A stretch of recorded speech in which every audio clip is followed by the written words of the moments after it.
RTD Live Talk, Detroit's number one midday YouTube talk show. Excited to connect and basically just talk a little bit about the Fed Bluff and how they had more than enough opportunity to really put some action to though that talk that they're doing, but they chose not to.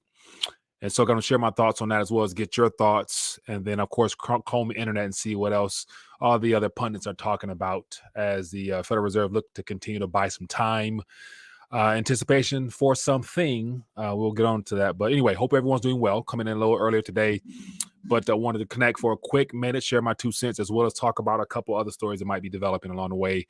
So feel free to let me know in the chat if you guys want to touch on some other subjects, throw it out there. And then if we have any first-time viewers to the community, want to welcome you. Also, let me know where you're watching from via the chat. And then when the phone lines open up, 313-462-0027. We'll love to hear your voice directly. All right, so I am fresh off. I'm sure we're all relatively fresh off for those that bothered to invest some of their time into listening to Jerome Powell in the Q&A session afterwards. I must admit, nothing new whatsoever. After having listened to Jerome Powell take questions, and of course, I try to watch all these FOMC meeting wrap-ups just to get an idea as to the body language, the tonality, as well as the type of questions that's usually thrown his way. And over the last several months, the questions have become more specific and precise, trying to pinpoint and corner the Federal Reserve into giving a more detailed approach to what they're trying to do. And I must admit, today, listen to a couple questions thrown his way and watching his body language as he literally has no real answers to offer the world at all. And so it's a lot of scratching his head, a lot of long pauses, you can tell he was completely uncomfortable because the questions are becoming more intense, but yet he can't give a solid answer. And long story short, he gave nothing new whatsoever. And so I titled this one, the Fed Bluff, proof that they're stalling or proof that they're trying to keep this expansion narrative going, is just because today could have been a day that they could have used to actually accomplish something. And so like last time I did last night with the 3 cards of playing 3-card Monty, where you got the cards in front of you, they shuffling it. They shuffled today and they didn't even bother to even expose one or pick one up. So they basically stalled until March. And then, of course, come March, they're supposed to begin kicking off with a rate hike as well as all the other things. But it was just so full of confusion. And they're always usually pointless. But today was like, wow, it really, to me, exposed the fact that they don't have a strategy, don't have a plan. And I'm assuming we all knew and know, but just it's becoming more apparent.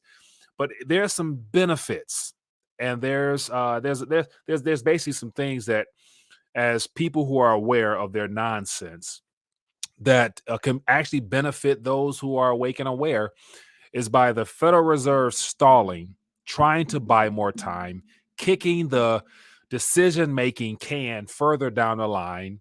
This next possible 60-day window or so, barring some type of event, I believe they're stalling because they're wanting some type of excuse or some type of distraction to give an excuse as to why they couldn't accomplish what they want to accomplish. The next 60 days, and this is how I look at it, this is my approach, even in today, is that while right now the monetary the financial markets will probably remain volatile as of right now. It looks like, if I'm not mistaken, let me see, Dow's down 129, so markets are just probably about to close now. So it's going to be a very volatile next 60 days. But what it does for people who are awake and aware is it buys you more time to basically do the things you've already been doing, i.e.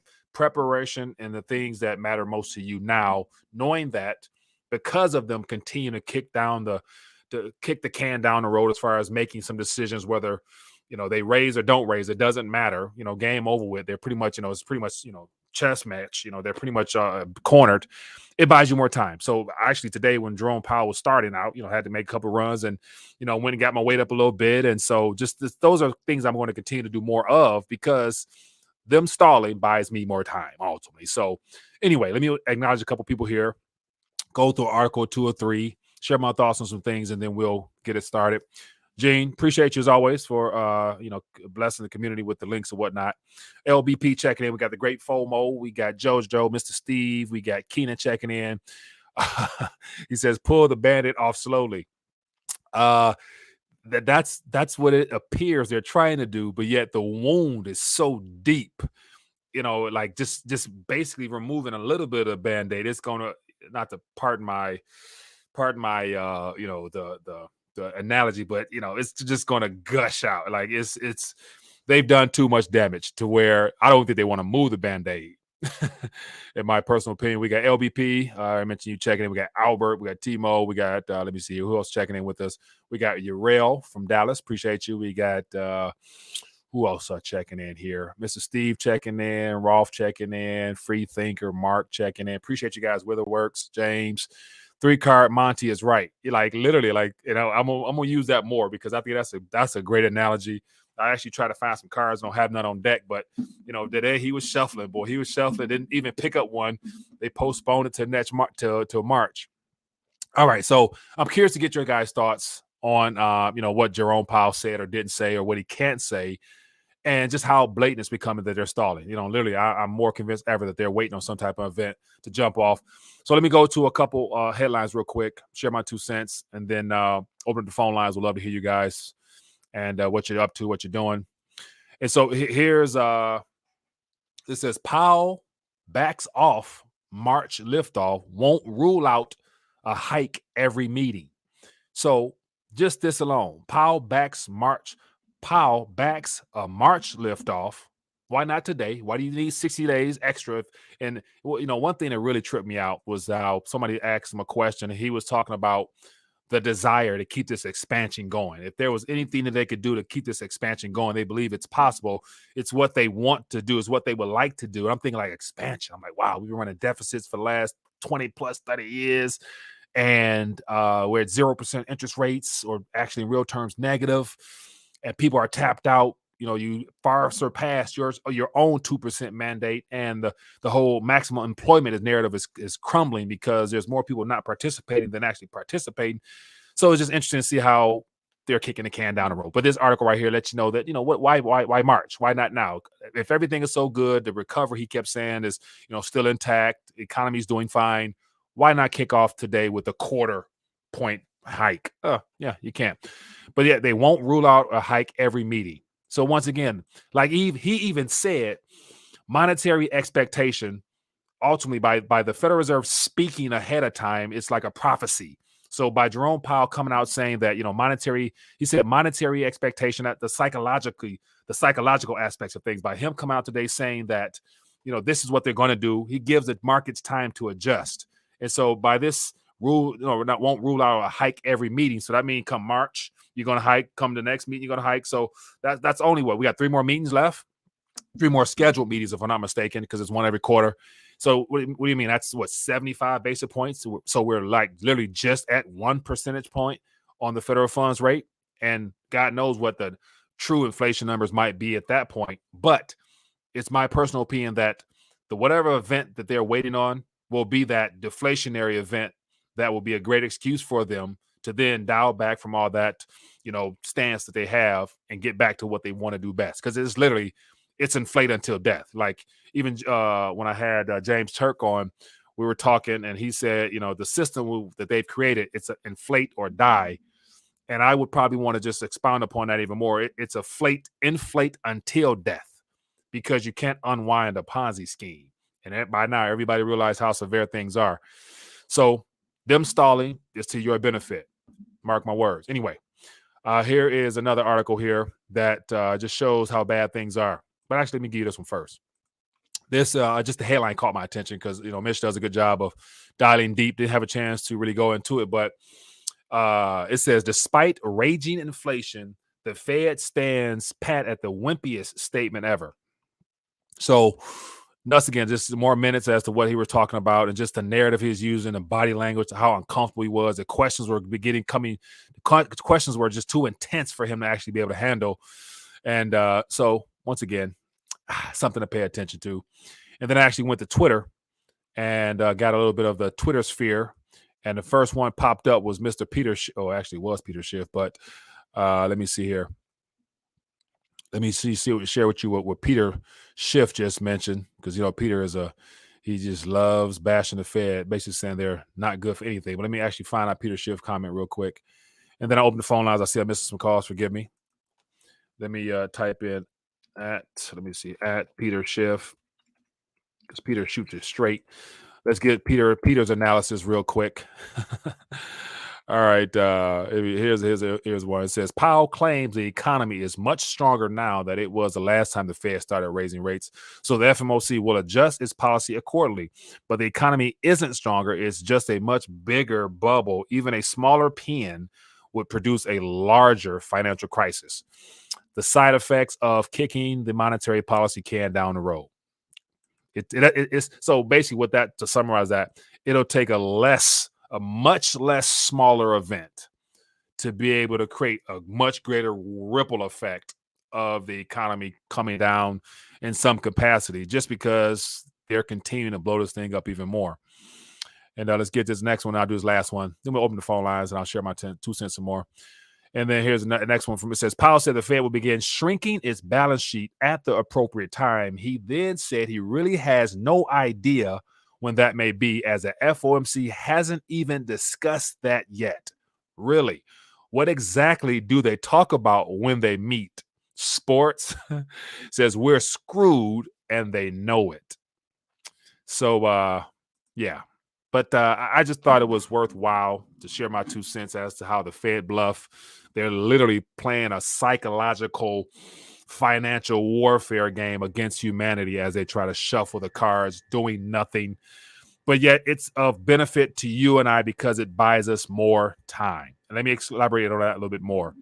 So based upon Peter Schiff's last little comment about, due to the damage that the economy stands to experience because the bubbles grow larger, that means that the pin or whatever it is that will prick this super bubble will be much smaller. So therefore, we don't know how things might unfold when it does happen. But what we do know is that it's going to be a lack of liquidity to prop things up. So the response will be the need for a massive amount of reserves created by the Fed, as well as the banking sector, which will be heavily impacted. All at the time, more people will rush out at that moment to be able to get real world things. So it's going to be a mad dash to actually redeem some of those notes and digits that's going to be given out. UBI will be coming basically probably by fall if things burst before then. And so the shortage of items on the shelves for what you need and what you like will become a problem. So this window of time the Fed has given you and I is for you to take advantage of getting your weight up even more, getting your calories up, doing all the things you need to do in preparation for some type of event, because they're waiting on an event. So if they're waiting on an event, we should pretty much be aware that something is coming. All right, enough of me ranting. Let's talk a little bit. Let me get the phone lines open, and then we can have a little back and forth real quick. Hello, caller. Where are you calling from? Get the phone lines open. Hello. All right, do me a favor. Cancel. Mute out the mic or the computer or phone. Anyway, how you doing, my friend? Yeah, good, man. So a couple of points. First of all, who am I speaking with? Give me a name. Who am I speaking with? I'm sorry, man. Steve from Jersey. Steve from Jersey. What's going on, Steve? Good, man. So I got a couple of points. One, the Fed meeting. Basically, he said nothing. Right. And the people asking him questions were like, it was like a bunch of people from like kindergarten. They're asking kindergarten questions. Right. So basically a waste of time. Right. Point two, what these guys are trying to do is they're trying to land. They took a plane up to like almost to the point where they're in outer space. Mm-hmm. So now the engines are cutting off. Right. They're going to try to land this plane, mm-hmm. but the plane that they're trying to land, Mike, is not a fast plane. They're trying to land this plane. It's going to take 5, 6, 7, 8, 9 years mm-hmm. because there's no way for them to raise these rates and somehow pull the liquidity out of the market mm-hmm. and then everything be fine. So somehow this is a long-term plan mm-hmm. and somehow they want people to feel pain, yeah. but not too painful. Right. And I'm not saying that this is going to work, but to unwind this whole thing, it has to be a slow process. But we don't know if it's going to work or not. But I think that's what their game plan is. Right. Right. And I'll be willing to go out on a limb and say that they're aware of the fact that the monetary experiment they're trying to pull off, the likelihood of it succeeding is not too likely, just because the ultimate weapon that they're using is their own liability, which is the Federal Reserve note. So, like, confidence in that is what will be the ultimate loser of that, and everything that has been built upon it. And of course, our government debt as well, and things like that. So I'm not quite sure, like, are they really trying to minimize the pain, or they trying to prolong, try to get to this election process and all the political stuff behind it as well? Because they have a lot to lose if this thing comes apart a lot faster than they anticipated, I think. Well, yeah, but the pain I'm talking about is like more like the stock market. America and their power that they have. Right. So that's the thing. So now, he says they want to continue the expansion. Of course, the expansion is going to come, but somehow in their mind, they're hoping that they can slowly bring this plane down over a long period of time, and then they're going to still expand, but somehow they want to try to somehow slow it down and then bring it back up, and this is in their mind. So the expansion will always be, but somehow they want to not make it where it's a massive abrupt, like you just have a heart attack, right, and then they can't bring you back. And I'm not saying this is going to work, but I'm thinking in their mind this is what it is, because ultimately, and then they're hoping that they're waiting that they're trying to do to increase the interest rate. Yeah. They want to see, hopefully, the supply chain is part of the problem. And if the supply chain is part of the problem, and then they get the CPI down 1% from 7 to 6, then they're going to say, okay, well, we just need more time for this, for the supply chain to come back into effect. And they're hoping that this is going to help with them having to raise the interest rate. So I think that's part of it. They're hoping to see the CPI come down normally, without them changing it. So this is they're basically flying a plane on the fly, and whatever happens, they're not trying to be proactive. They're trying to be reactive. Right. Good point. So, hey, man. so now the other point is, and I know you have other callers. Yeah. With this Bitcoin and gold thing, Mike, it's like you guys should think about this more like this. Okay. If the internet goes down, have gold. If the internet stays up, have Bitcoin. But why not have two things and two Just tools, so that if these two tools you have, why not use them appropriately? Because ultimately, Bitcoin and gold has the same. We're the same in a different format. So rather than fighting it, say, listen, I'm going to be smart and say, okay, I can't send gold to China, but I can sure sell Bitcoin. Okay, the internet goes down.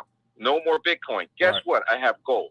Why be the person that just says I have one and not prepare for the other? Because that's not smart thinking. I understand. So maximum diversification would mean having a little bit of anything and everything that serves the same utility and function, which is wealth preservation. So I'm all for it. I just one of the people who say bet it all on Bitcoin, like a lot of people do. Like as I mentioned, I dip and dabble a little bit everything. So if one do fine, great. The other one don't, fine as well. But it's just a maximalist, like the people who say you gotta have it or else, and then they want to bash gold. And so when they start bashing gold, that's the sign right there that something is up. Get your weight up first, and then add your cryptos on top of that if that's what you choose to do. Yeah, but Mike, that's like anything. Like they used to be like rock and roll, and then before rock and roll, the old people are like, "This is garbage." And then rock and roll became mainstream, and then rap came out, and they're like, "What the hell? This is not music." So the old people don't like change, and so in the same breath, if you're a gold maximalist, you're doing yourself a disfavor in the same aspect of somebody that's just Bitcoin. Right. So the point is, you have to prepare for both scenarios. If you need running shoes, put on running shoes. If you need to have like boots because you're going to be walking in mud, put on the boots. But don't be the person that just says, well, this is stupid. Right. Well, hey. The person that says that, they're stupid in themselves. And Understandable. Then the last part, Mike, is the El Salvador thing. See, the thing is, the IMF, they understand that they can control gold. Yeah. But the problem is they can't control Bitcoin, and they haven't figured out how to. So they do not want competition, and they do not want El Salvador to become a standard. Right. Where now they can't just say, here's money that we create out of thin air, and I know like this is a big credit card at 25%. I know you can't pay it back, and eventually when they come back and screw your country and then take all the resources. Right. So they understand that. Right. So you have to look at it. Yeah. Let me get a couple more calls in though. Running kind of long on this one. But I appreciate you, man. All right. Hello, caller. Where are you calling from? Hello. Yeah, Mike. It's stupid from Corpus Christi, Texas, hating cryptocurrency. LVP, man, what's going on with you? Hey, Mike. Look, I've been thinking about it. Look, the controllers, you know, they don't want people to be millionaires. They hate millionaires. They even hate billionaires. They don't like people like Tiger Woods or somebody successful, you know. I just think of sports people, but, you know, or people that own businesses. These controllers, they hate those people's guts. Right. They want to make sure everybody is broke. The only way to get those people broke is to destroy the dollar. Right. They're sitting fat with their gold.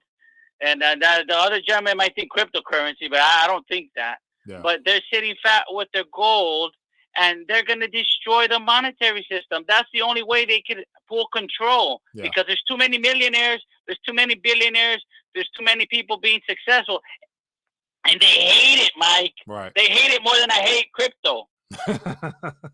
Very true, man. I do agree with you, man. Appreciate you calling in, man. All right, Mike. Thanks for taking my call. Yeah. Yeah. And so outside of the, you know, those people that's trying to orchestrate this entire transition, it's all about monetary enslavement, literally oppression, making sure that they are able to continue to control humanity the way they have. And so right now, to me, it's a fight for our financial liberation. People want out of this system because the veil has been removed from our eyes. We realize that everything we were taught, everything that we have come to believe in, given to us through these same people that control the system, they've lied to us. And I think the ultimate lie will be exposed once the Federal Reserve loses control officially of their own narrative of them trying to land this plane. Because like the caller before mentioned about them trying to land a very complicated, you know, plane, the fuel to that plane is confidence. And the confidence in the system is basically being drained out of the plane. So it's going to come down harder than ever, in my opinion. All right, a couple more calls here. Let me get to, here we go. Hello, caller. Where are you calling from? Hey, what's up, Mike? I'm calling from Colorado. My name's Sim, just chilling. Yeah, how you doing, man? Just what's going on? You know that. What's going on, man? Appreciate you calling. I just wanted to say that every time that I hear somebody talk about accommodation or easing, I feel like I'm being like stabbed in the eye with like a toothpick, because I just know that when I go to work, you know, my work is being devalued by someone who just can create value out of thin air. Right. Your work being devalued and your time being stolen. Yes. So yeah, that meeting today really made me feel better about my time being stolen. But yeah, I go to college and I go to class with a bunch of Keynesians. So right before the meeting, I went and got my weight up, yeah, like you did. So yeah. Hey, right on, Mike. Love the show, man. Appreciate you, my man. Thanks for calling in. Later. Hello, caller. Where are you calling from? Hello. Going once, going twice. Hello? Yes, hi there. What's your name? Where are you calling from? Oh, what's up, Mike? It's Joe from PA. Joe, what's going on, man? Give me a quick thought. I just heard you say something a couple of weeks back about, I don't know if he's the creator of Tether, but the old Mighty Ducks actor. You said that he was like you said something about him was fishy. Oh, Can you just that Boyd guy, Boyd Anderson. Say Mighty Ducks. No, give it to you, Carl. Go ahead. Yeah, well, it's the what's this guy? Oh, it's right, Brock Pierce. That's his name. Yeah, Brock yeah. Pierce. Yeah. So what do you know? Like, what made you say that something was like fishy about him? Because like obviously he's like the main backer in Tether. So like, what did you mean by that? And my second part before I get out of here is I know you mentioned Ethereum Classic. I know you mentioned Cosmos and you mentioned Litecoin. So basically, I just wanted to know, not investment advice, but I just wanted to know, like, what should your community, besides the cryptos I mentioned, and besides gold and silver and the cryptos that you already mentioned, that I just mentioned, what should people keep their eyes on? That just what should they just keep their eyes, not to buy or sell, but just can you kind of guide us, direct us on what we should keep our eyes on? And for me to share with your community, what I have learned is, I heard Tron is good right now because Tron is decentralized. But again, this is just a rumor. Right. And I also heard ICP is this could be the bottom for ICP. It used to be $700 a token. I think now it's going for like $20. So that's over 95% down. So, for anybody in the community looking to keep their eye on something, I would say right now ICP is probably like a good place to at least start and do some research on it. But all right, Mike, I'll get at you. Appreciate you, man. Thanks for those questions. I'll get to them. All right, peace. All right. Great questions. Got a couple more calls coming in. Let me answer this question real quick. So one thing that stood out is, outside of just the bare minimum, necessities, of course, all your provision for your real world life sustainability, food, water, shelter, clothes, whatever, preservation of your financial side of things. You got your weights, you got your metals. And then, of course, on the speculative side, your basket of, digital assets that are disrupting some things, sure. But what else? So the first thing that comes to my mind is your ability to, while in the process of trying to navigate what they're trying to orchestrate around us, being able to sustain yourself by your value proposition that you offer the world. And so most of the things we talk about are the financial side of things. But then again, it's like, okay, say, for example, if the certain sector that you're working in, it is no longer exists, there's layoffs or whatever, you still need to be able to keep an eye on how you're going to add value. So ultimately, your education and your increasing of your skill set by whatever you're getting into. So for me, the primary thing when it comes to the digital marketing side of things is continue to add to my skill set through different variations of marketing. So I have copywriting. I have, let me see here, the editing side of things. I'm even attempting to get into some code and things like that. So creating new opportunities for myself is the number one thing that I'm focusing on so that it makes me of value no matter what happens, come high, water, or low. And so once you get all the real world items taken care of, then it's a matter of how can you still connect and add value to other people. So that's the primary thing I would focus on is, what do you offer to the world? So that's that. On top of that, anything else in the natural world, whether it comes to the digital side, the physical side, you can lose all those things, but you can't lose what God put inside of you, i.e. your gift and things like that. So it's probably not exactly the answer you're looking for, but yet I think it's one thing to be prepared, but then put too much emphasis on real world things that, depending on what the environment might be like, may not do you much good. So work on yourself, ultimately. Keep an eye on how to add value to other people by working on yourself. Long-winded answer, but hopefully that was of benefit. And feel free, community members in the chat, answer that question as well. Hello, caller. What's your name? Where you calling from? Hey, what's up? This is MJ calling from Atlanta. MJ, what's going on, man? Give me a quick thought. All right, real quick. So I think that what's going on right now is actually an invitation. I think that everybody's looking at it wrong. People think that everything is going to fall down, and yes, that's true. But with the tools that we have, with the technology, with the financial apps and things that we have available, it's really just candy on the ground for everyone to be able to pick up and become extremely rich when this stuff turns around. And I think that the biggest mistake that people are doing right now is they're getting afraid. They're saying that the market is going to crash and things are going down. Well, that's when you need to figure out how to short. That's when you need to figure out how to read charts so you can make money either way. And so my gift, what I give to the world is I developed my own trading course. I'm not here to promote it. I'm just saying that's what I did. And so I'm teaching my friends, family, and as many people in our community as possible how to be able to properly trade so they can make money, whether the market goes up or it goes down. To me, that's the best way to be able to make money and be able to protect yourself. It doesn't matter what the market does. We still make money either way. Hey, that's 100% talk. That's real talk right there, man. Appreciate you for sharing that. Also, reach out to me via email, and I'm curious to find out more about your TA side of things. That's another skill set that I would like to take on myself. So we'd love to find out more about what you're doing, man. Shoot me an email. 10-4. Gotcha. All right, Thanks for having me on. Yep. Peace. Yeah, and that's the thing. Like, outside, of course, the doom and gloom of everything, the kicking of the can down the road, there's still opportunity. And the people who have the skill set, have the knowledge base, are able to take advantage of the malinvestment side of things that the Federal Reserve, basically monetizes. It will be a great opportunity for a lot of people. So, and that's kind of where I, would like to transition my thoughts moving forward on how can I look at the problems that are being created and somehow, some way, try to come up with the solutions. Let me see here. Okay, thoughts, more questions. Accept the call. Got more calls. Let me get to these calls real quick. Give me 1 second. Shoot. Maybe not. Lost some calls here. Feel free to give me a call. Apologize for that. Let me see here. Get back to the chat. What we got here.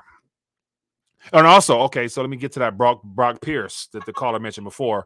Brock Pierce, he has a lot of he has a very sketchy background outside of his business career. Like, he was involved in a lot of unhealthy things to do with children, and he's also a part of the whole Epstein pedophilia type of stuff. So that's, a lot of the dirt on top of him that hasn't really come to light mainstream. But being a part of Blockstream and Bitfinex, those are the two bought and paid for by the deep state, that they're using those two companies through Tether to pump Bitcoin and all the other things that we don't know about that will be revealed at some point in the future.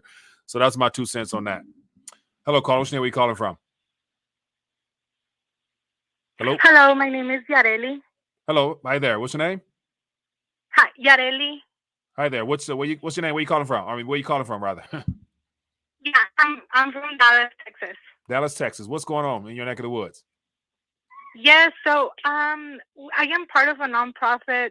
We do some classes online, and sometimes when we talk about the economy, it's just in person. Mm-hmm. And so we have brought in a lot of people together, and we've been talking about this for some time. Also talking about getting our weight up as well. Mm-hmm. And I think I'm just pressing on this issue about people not getting together. Mm-hmm. Find yourself, maybe a friend that you have on Facebook, maybe you haven't met in person yet. Mm-hmm. Meet them at a cafe somewhere, talk about this, maybe link up with like-minded people. Right. And also as well, a question that I had on the Fed Talk today was about Jerome Powell saying that he was going to rely more on the mortgage industry. What does that really mean for you? Does that mean that we are going to that they are going to stop purchasing their assets?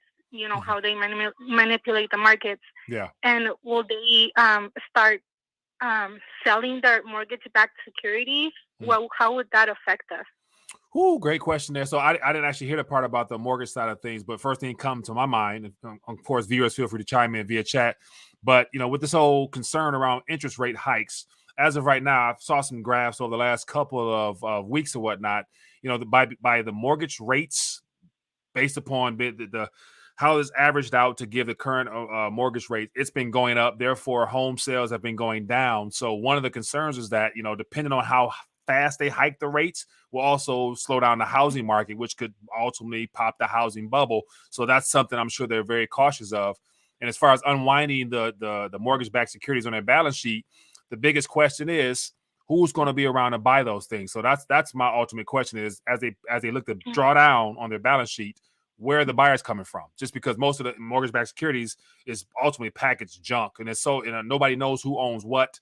And then where will the currency come from to buy that stuff back? The banks won't be buying it back because they're still trying to package more to use as an asset to get rid of. So I think that is just one of the many different messes they find themselves in, to where I don't think they have a real viable solution to how to unwind that, because to me personally, it's unwindable because it's all packaged together debt liabilities that, if they're non-performing loans, especially because of the whole moratoriums coming off, the amount of foreclosures out there, then once again, that's somebody's asset no longer paying, which is a liability. So that's just my little 2 cents on that. Thank you very much. Appreciate your call. Goodbye.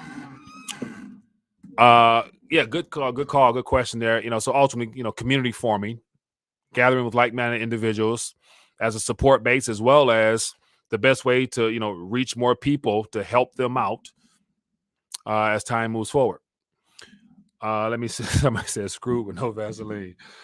That's a different way of putting it. Hello, Carlos. Where are you calling from? Mike, Tony from Oakland. How you doing, brother? TB. I'm doing good, my man. What's up with you? One more game? Yes, sir. We here. Allowed it. Go. What's your thoughts, man? The Fed didn't do anything today. So why? What are they stalling for? They can't do nothing. They just sitting like we are, and we're giving them too much credit. I keep telling us that, but we keep falling for the banana in the tailpipe trick. So they can't stop the buy-in. They can't stop anything. Right. So based upon a lot of his the movement, the body language, whatever, I assume that he realized that the Fed speech and forward guidance stuff is no longer working. So perhaps they're not really having the same effect on the economy and with consumer confidence as they did before, because they're not getting enough, credit and respect and stuff like that. So do you think they're concerned with losing, I guess, their ability to forward guide the markets? They had no control in the beginning. All they do is jawbone and signal, and they do that for people. And remember when Trump did it, and we was like, "Oh, Trump's moving the market." Now Elon Musk is doing it. Now Elon Musk and neither one of them get in trouble for it, even though it's illegal. Right. And they're doing the same thing. They're trying to prolong this thing because for one, we're in a energy crisis. And for two, the dollar's on its way out. Dollar's going higher. Yeah. And it's on its way out. I mean, and everybody wants to talk about Ukraine and Taiwan. Let's look at that situation, man. Who's in you got to look at who the superpowers are. It's China, it's Russia, it's the United States, and you might want to throw the UK in there just for grins and giggles. Yeah. And so who has the most to lose? Who has the most to win? Good point. Very good point. China doesn't have to go to attack Taiwan. U.S. is talking about helping Taiwan. Right. No, you better not. Russia don't have to go and invade Ukraine. The United States and NATO is talking about going to help Ukraine. You better not. Yeah. We done showed you what happened in Venezuela. We done showed you what happened in Syria. We done showed you what happened in Afghanistan. You can try it if you want to. And so all they doing is just sitting back. Ain't gonna be no war. Don't worry about it. The U.S. is just talking. Ain't gonna be no war. Sitting back and watching us implode on ourselves. Right. So when it does implode, we go over to Taiwan. We go over to Ukraine. Say you can go to the U.S. if you want, but we're here with a win-win situation for you, without throwing one bullet, without throwing one arrow. Hey, that sounds like a hell of a chess strategy by Mr. Putin and Xi. Just let us implode on ourselves. And speaking of war, the president of Croatia is withdrawing troops because he's no longer participating in the whole NATO plan of surrounding Russia and being the aggressor on Russia. So I think this definitely doesn't play in the warmonger's favor here, but we'll see. But I once again, I'm not wanting war, but that means that if they're able to avoid some type of military conflict, then they're going to move on to the next thing. They're going to create one, and they've already laid the foundation for Russian cyber attack. So, they're waiting on the next excuse. They're stalling for an excuse. I'm telling you. Yeah. Let me say this. Yeah. First of all, you got to have money for excuses. Let me say this. Yeah. You need to watch George Gammon's interview with Emil Kalinowski the other day. And I thought I knew everything, but I did not know this. Okay. That the fact that the United States since 2008 has been injecting trillions into the economy. And that those trillions are taken away from the growth of the economy. You agree? I would agree, yeah.